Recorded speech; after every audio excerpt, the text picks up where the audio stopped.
এই যে শফিককে দেখার জন্য প্রচন্ড ভিড়, ওই যে রাস্তায় এত ভিড় মানে মুখে বলে বলতে পারবো না।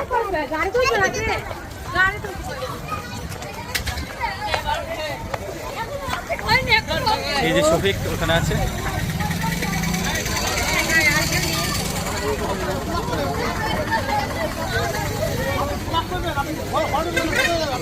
নেক্সট শটের জন্য রেডি। এইদিকে শট চলছে। দাদু কি হবে সেটাই তো ভাবছি আব্বা। ওইদিকে আমার বিয়ে ঠিক হয়ে গেছে, যদি অন্য জায়গায় বিয়ে হয়ে যায় দাদু তো সেকেন্ডে মরে যাবে, তাকে না আমি বিটা করে যাচ্ছি। এই যে শফিক এখানে বই নিয়ে বসে আছে, পড়তে পারে না কিন্তু বই আছে অনেক। পারিস তুই পড়তে?